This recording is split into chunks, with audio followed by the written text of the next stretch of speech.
বিসমিল্লাহির রহমানির রহিম। শুভ সকাল। Sohel on the go Facebook পেজের পক্ষ থেকে সবাইকে জানাই অনেক শুভেচ্ছা অভিনন্দন। আর আপনারা এই রাস্তাটি দেখতে পাচ্ছেন, এই রাস্তাটি নিয়ে একটা মজার কাহিনী আছে। রাস্তাটি দেখেন একেবারে ভেঙে খালের ভিতরে চলে গেছে, কিন্তু এই রাস্তাটি কিন্তু নিজে নিজে থেকে ভেঙে খালের মধ্যে যায়নি, এই রাস্তাটিকে ভেঙে খালের ভিতরে পাঠানো হয়েছে। যারা আপনারা জানেন যে কিছুদিন পূর্বে যে খাল কাটার নামে যে একটা লুটের উৎসব চলছিল, সেই উৎসবেরই বলি হলো এই রাস্তাটি।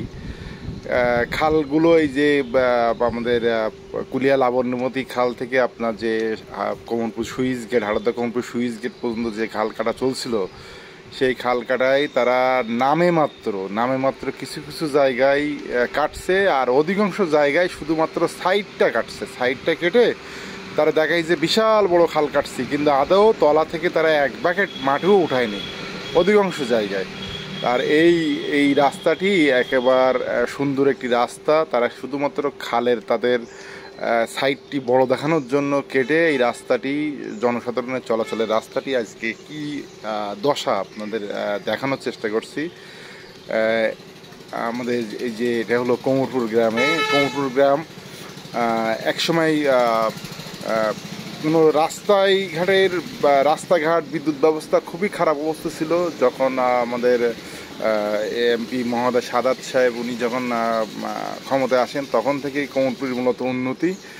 সেখানে সেই সময় সাঁকড়া ব্রিজ, কোমরপুরের পিচের রাস্তা, এগুলো তার হাত ধরে হয়। তারপরে আস্তে আস্তে এখানকার যে গ্রাম্য মানুষরা অনেকটা ভালোভাবে এবং আস্তে আস্তে খুব ভালোভাবেই সব কিছু অভ্যস্ত হয়ে উঠছিল। আর এটা হলো কোমরপুরেরই আরেকটা সাইডেরই অংশের রাস্তা। কিন্তু দুঃখের বিষয় হলো এখানটায় রাস্তাটি কাঁচা ছিল, তারপরে আস্তে আস্তে পাকা হতে হতে ইটি সলিং হতে হতে রাস্তাটি আগচ্ছে।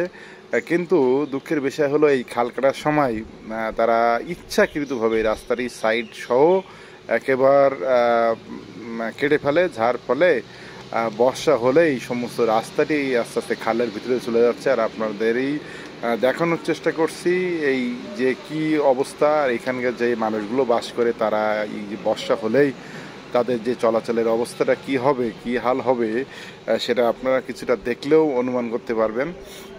তা এইটা ছিল এই উন্নয়নের নামে। আমরা উন্নয়ন চাই, কিন্তু উন্নয়নের নামে যে জনগণের জনহয়রানি, আমরা এ ধরনের উন্নয়ন চাই না। আর যেখানে বাংলাদেশে অধিকাংশ জায়গায় হচ্ছে মূলত লুটপাট কাজ দেখাচ্ছে। আজকে যে আমাদের দক্ষিণ অঞ্চল ডুবে যাচ্ছে শুধুমাত্র ভালো ভেড়িবাঁধের অভাবে, এই ভেড়িবাঁধগুলো ক্ষেত্রে চরম দুর্নীতি, সেই সম্বন্ধে একটা ভিডিও অবশ্যই আসবে আমার পেজে। সবাই ভালো থাকবেন এবং ভিডিওটি ভালো লাগলে সবাই শেয়ার করবেন। সবাইকে অনেক ধন্যবাদ।